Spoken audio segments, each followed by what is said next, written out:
So we're here at Women in New Energy, our event that's just wrapping up. You might be able to hear some folks in the background tearing down the show, having a couple of drinks as it finishes.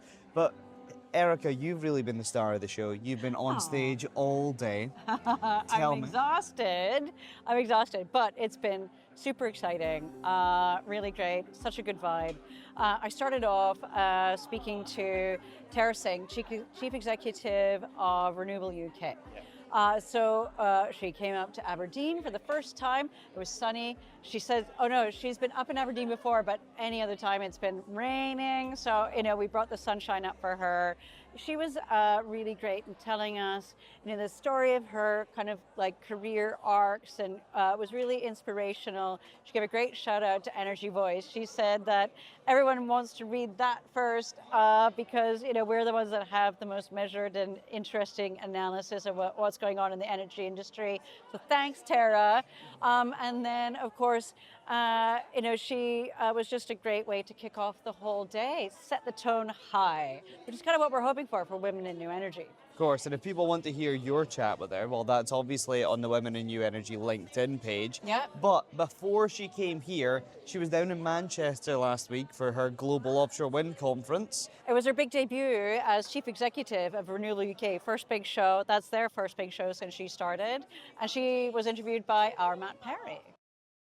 I'm here at the Renewable UK conference in Manchester, Global Offshore Wind 2026. I'm joined by Renewable UK CEO Tara Singh. Thank you for joining us this morning. Great. So, in the moment, in 2025, a lot has changed since probably the last Global Offshore Wind conference last year in London. I guess, how would you describe the moment that the offshore wind sector is facing with everything that's going along geopolitically in the world? Yeah, look, this is my first Global Offshore Wind. I joined as CEO 16 weeks ago, 4 months ago. And I think actually that was a really defining moment because AR7 had just happened in January. So clearly at last year's Global Offshore Wind, there was this discussion debate about whether the government were going to double down. They really did, 8.4 gigawatts of offshore wind, phenomenal, at a really, really good price, 40% below the cost of new gas. And then subsequently, a week after I joined as CEO, there was the incursion in Iran. And we saw once again, for the second time in 5 years, global gas prices spike. And what looked like really good value in January turned out to be phenomenal value when we once again got hit by the geopolitics of gas. So I think the energy security framing has really reminded everyone of the value. But I would also say I think in any energy crisis, you get pressures on cost of living. So I think that cost element is also really important right now. So I think, we've really demonstrated our value, but we've got to keep demonstrating it. One of the key moments yesterday in the plenary was Tony Langan from the Tony Blair Institute, and there was a bit of debate around, should the government still be sticking to this clean power by 2030 mission, or should it be pursuing cheap power? And that sort of political framing around that. What's your view on the debate between clean power versus cheap power? Can we have both? Yeah, I actually think it's the same thing. So I always look at where we are today, not where we wish we were. And if you think of where we are today and you compare the cost of all the options available to us, you've got new gas generation, and even if you had a carbon price of zero, offshore wind is cheaper right now. You have new nuclear, I'm personally supporting new nuclear, but I think existing nuclear is quite expensive. The SMR program has promised, but I've been told you've got maybe 2 gigawatts in 10 years, and we've got 72 gigawatts of data centres in the queue. So, it's not going to be a game changer by itself.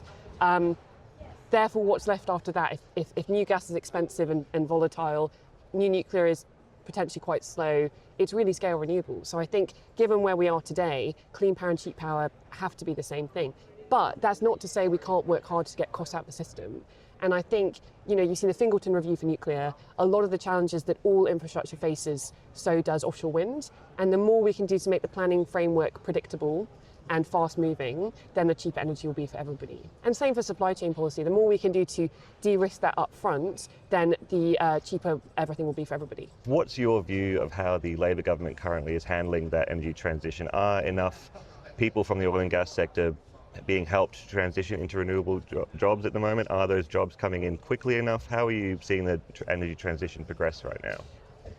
Look, I should say I don't have the license from my members to speak about oil and gas licenses because I represent renewables. But what I will say is that we support North Sea.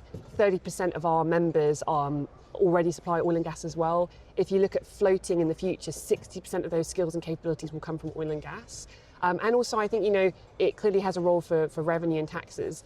But I think we also have to be realistic about what the North Sea can do. It is a mature and declining basin.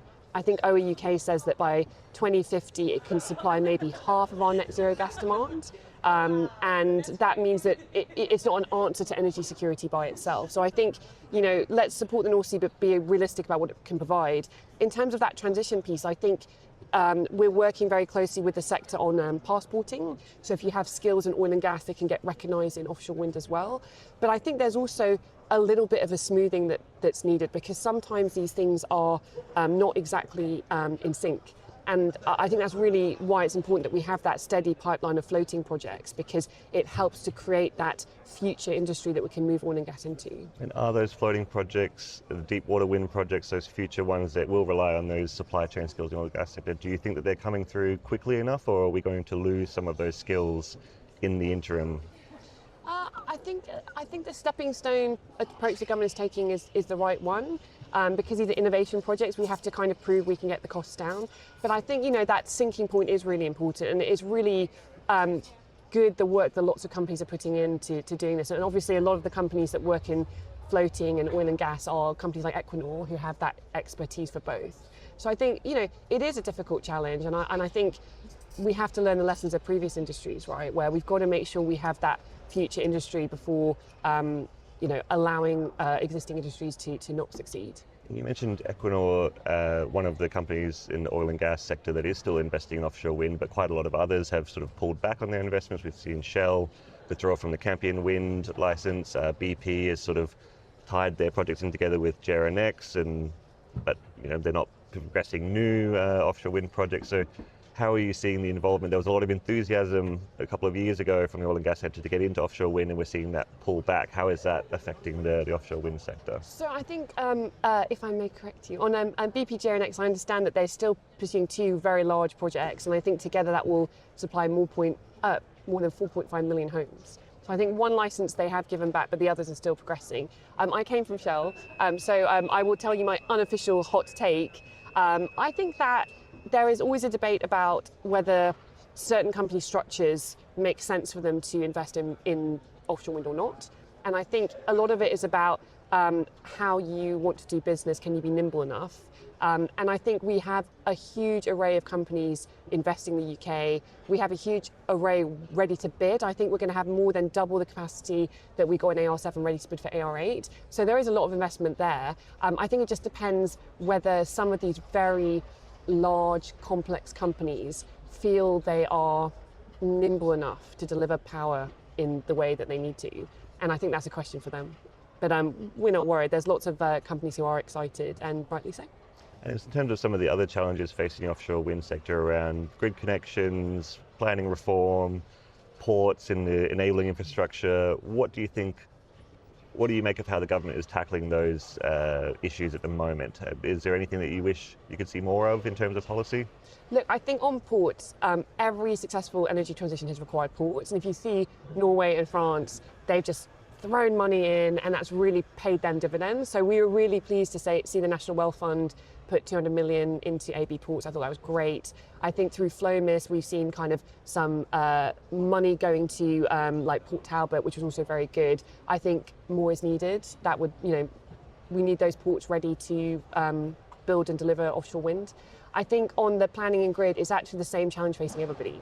So whether you're a data centre or a nuclear power station or a gas generator, we need more grid. We need it built quickly and cheaply. And again, with planning, like I said, the more predictable the framework is, the quicker and cheaper we can all build. So I think there's nothing unique about the offshore wind sector in that sense, but we do need to see progress. And I think we are pleased with where the government is going on this, where NESO is going. We just need to move more quickly, I think. Yeah, and the grid, I guess, is affecting, as you said, all aspects of the energy sector, but I think particularly for the offshore wind sector, it's a bit of a maybe public imaging issue at the moment, with a lot of debate around curtailment and maybe the the messaging out there that some of the public is receiving that, oh, offshore wind is a waste of money. Look, they're switching it off. We're wasting billions of pounds on offshore wind. We shouldn't be investing in this technology. I guess, what's your rebuttal to those sorts of arguments that we shouldn't be investing in offshore wind because it's constantly being curtailed right now? So I think, firstly, offshore wind has been saving people a lot of money during the current crisis, indeed the last one,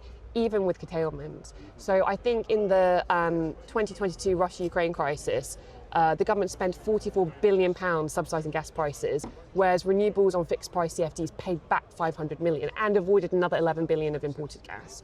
In the current crisis, Carbon Brief was saying that I think renewables have saved consumers £1.7 billion. So we're already delivering value, even with some energy curtailed.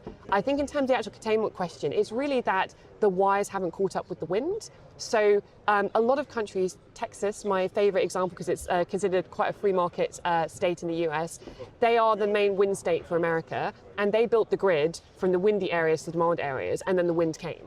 We didn't do that way. We were meant to build them in sync, and what's happened, the grid has been slower than people expected. When that grid catches up, those constraint costs are going to fall by more than 2/3. So this is a temporary issue, and I think the savings are still big for consumers despite it. I'd also say, again, it doesn't just affect wind. If you want to ask nuclear or gas, there's huge curtailment there as well.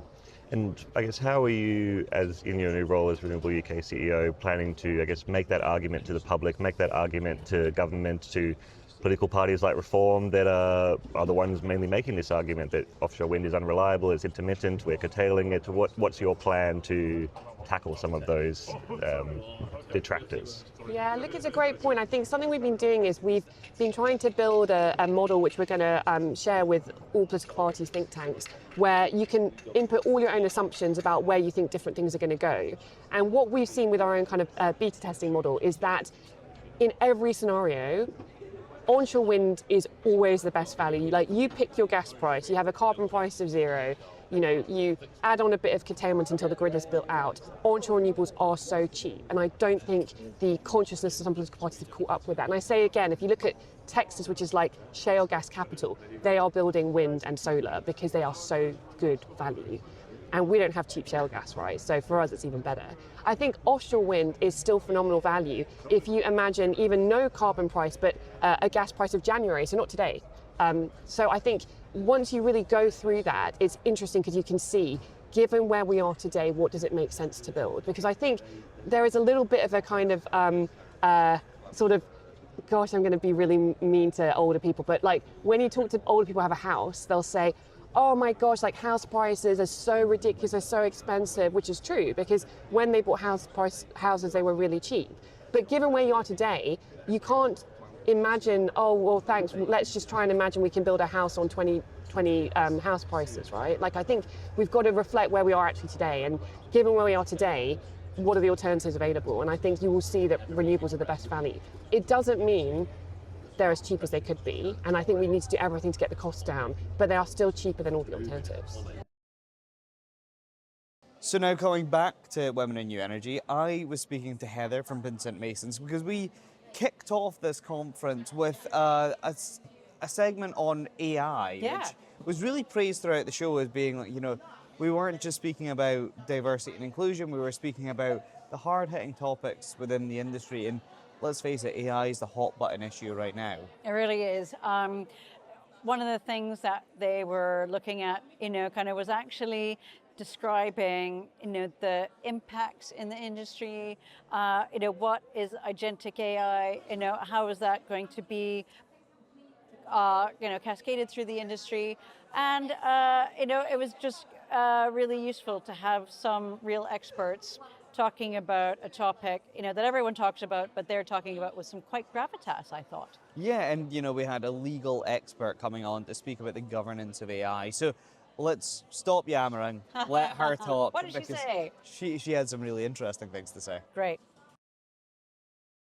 I'm here at Women in New Energy with Heather Hutcheon, Legal Director of Pinsent Masons. How are you doing today? I'm good, I'm great. We've just had our AI session and how AI is powering energy transition, which was great, really interactive, and actually really good to understand how people are currently using it and where they see the opportunities. So looking forward to the rest of the programme and continuing to kind of meet new people and reconnect with existing friends.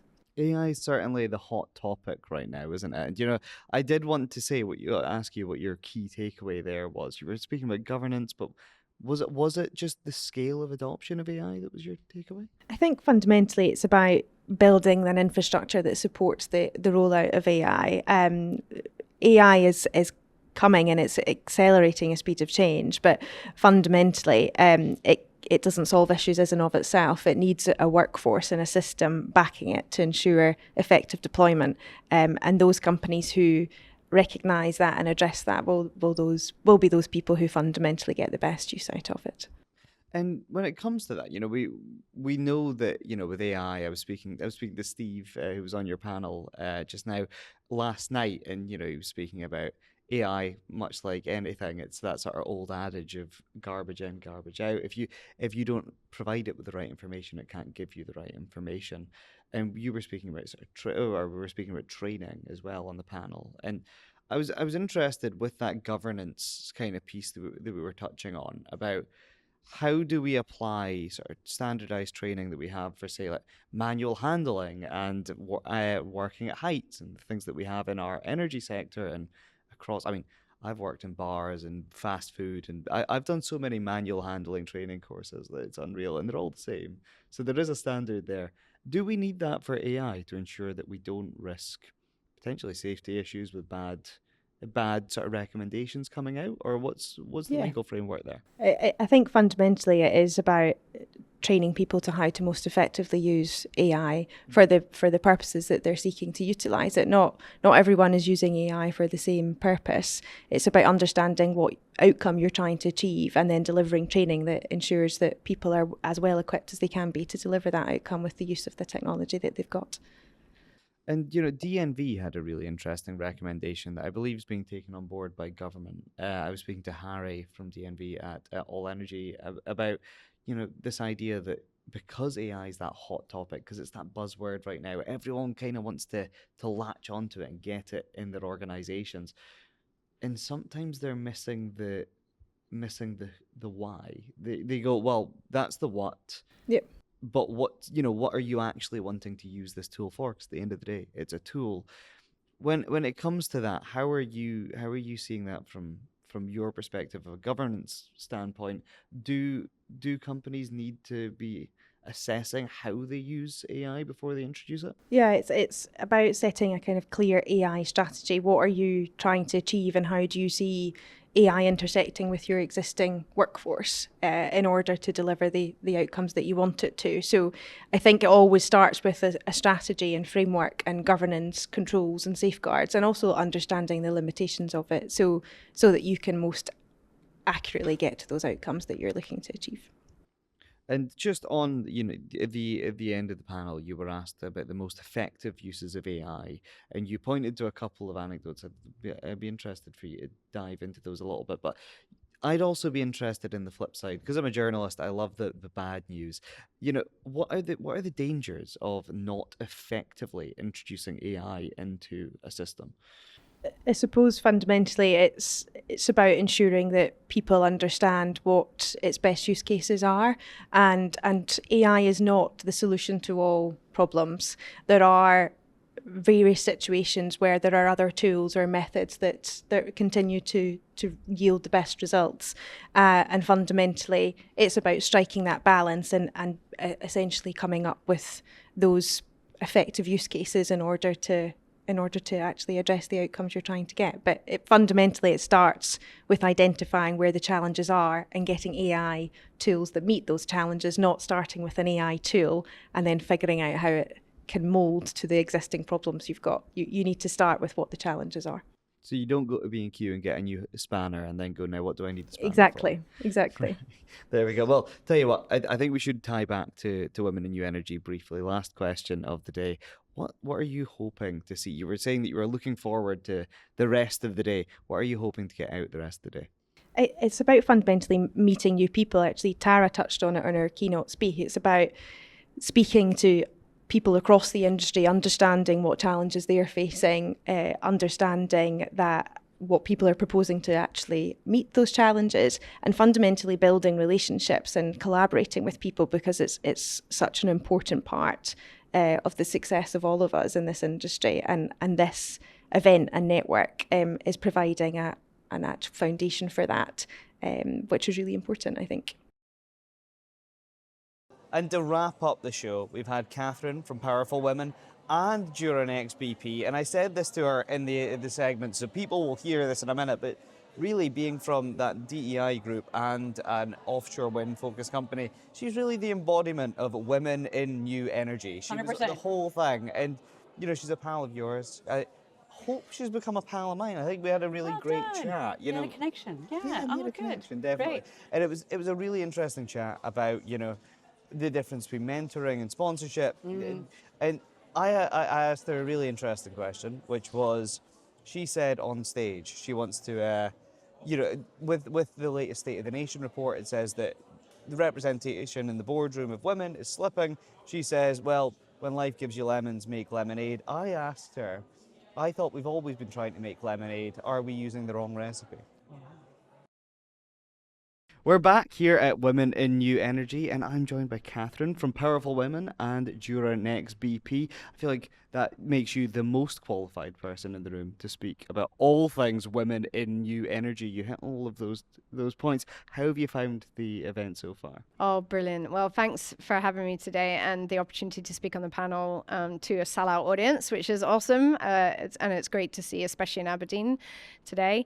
I'm really excited because this morning we heard from Tara Singh, the CEO of Renewable UK, and she gave a keynote which really struck me. One of the points she made around decisions, having the insight to number 10 and her position in number 10 when she was there, to see some decisions are driven by fear and pressure and influence, which was quite depressing. And then to go on to a conversation about AI, so a very intelligent, thought-provoking conversation. So it was great because we're not here to talk about fixing women and building confidence, and we're here to talk about thought leadership and intelligent conversation. So the AI conversation and the ethical practices of AI and the regulation was a really interesting conversation for me.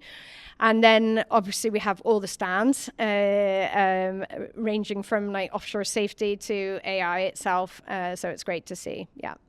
And you mentioned just being on stage there. Now there was possibly the most interactive moment in the entire show was that big survey. The results came in, and that really struck a chord with me. So 69% of the women at this event said that they're impacted, their careers being impacted by the downturn now, whether that's through redundancy, whether that's through changing careers. So you were the person who put together that question. First of all, did that high a number shock you? Yeah.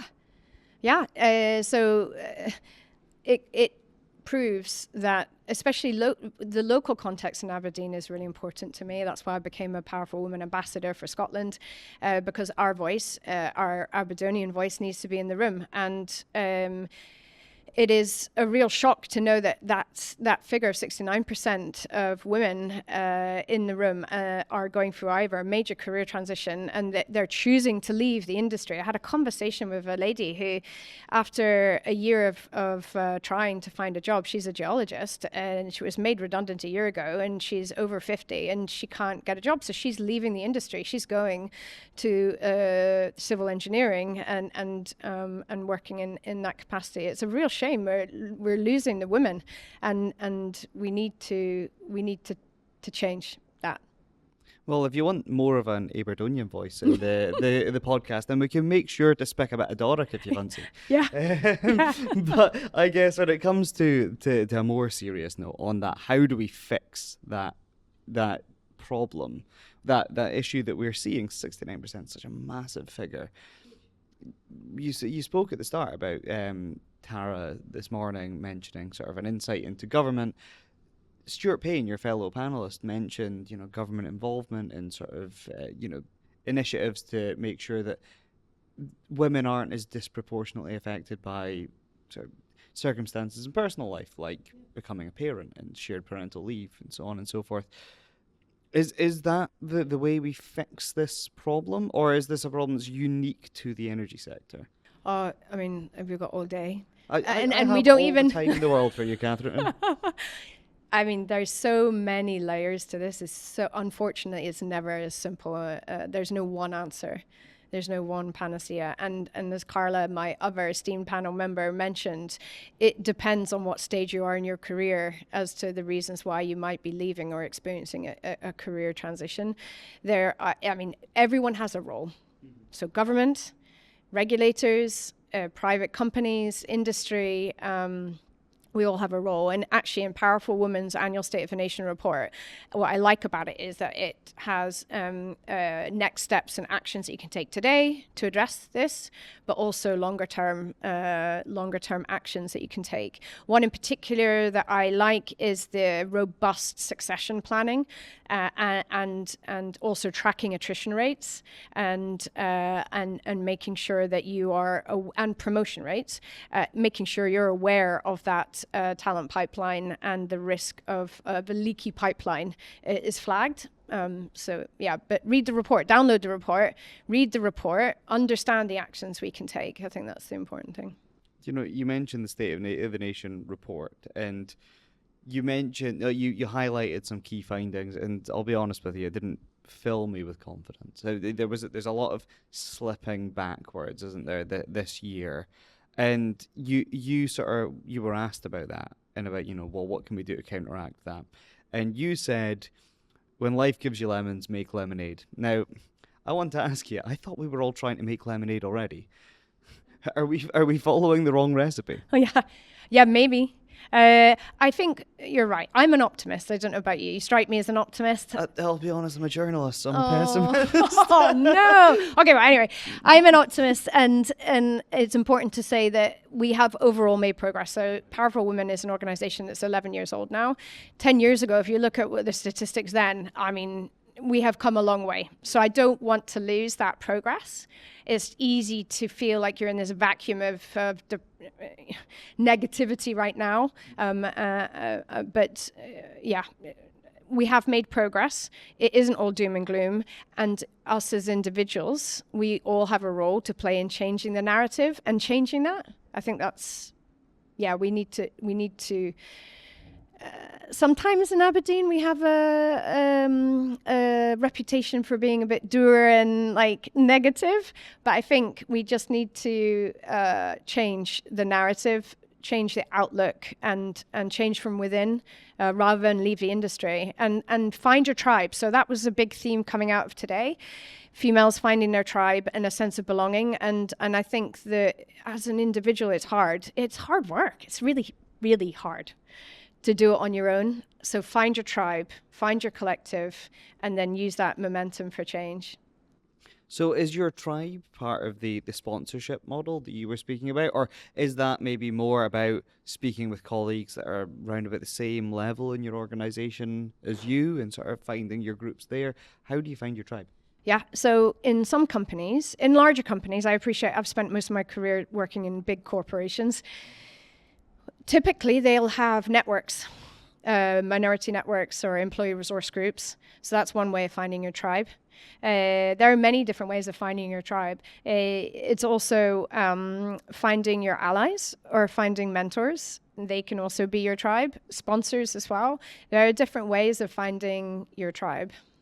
And so, you mentioned the sort of sponsorship model as opposed to mentoring while you were on the stage. I might want you to just give a slight recap on that for anyone who's listening to this and wasn't in the room. I mean, how dare they not be in the room? I know. But I get it's a sellout event. Everyone's wanting to be here. But I guess there's that, and also with the State of the Nation report, signaling a maybe slight slip in female representation in the most senior roles when you're relying on senior leadership to be your sponsor. Does that highlight the importance of making sure men are on side with DEI messaging? Yeah, okay, so evidence shows women are over-mentored and under-sponsored. Okay, that's the first fact I want to share. The second is a sponsor doesn't have to be a woman or a man. It can be either. It doesn't matter. A sponsor doesn't happen overnight. A sponsor comes from years of cultivating relationships that my sponsor, I have a few sponsors. I'm lucky and privileged to have a few sponsors, one of which is a lady called Jacqueline Craw. And my mother introduced me to her when I was at university because my mother worked with her. And at that point, Jacqueline took an interest in my university degree. And every so often when I'd come back to Aberdeen, I'd check in with her. She was always asking questions. She'd always want to meet for coffee. Over time, she sort of became my mentor. And as time's gone on, and she's ultimately become my sponsor, but my friend. And I think, so sponsorship is a bit of a risky business. So a sponsor is someone who sits in the room, in the boardroom, and when you're not in the room, and vouches for you and puts their neck on the line and says, I sponsor her. She has what it takes. She is delivered. She should be at the table, and then continue to make sure that you're comfortable in that room and owning the room as well. So I could talk all day about sponsorship, but yeah, that's a little insight into my own experience of sponsorship.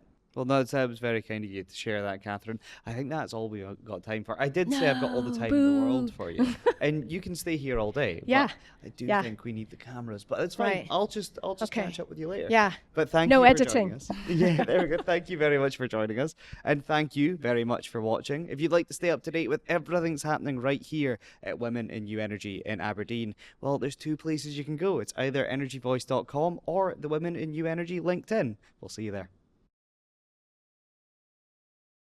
So this has been Women in New Energy here in Aberdeen at the P&J Live. We've had a full house.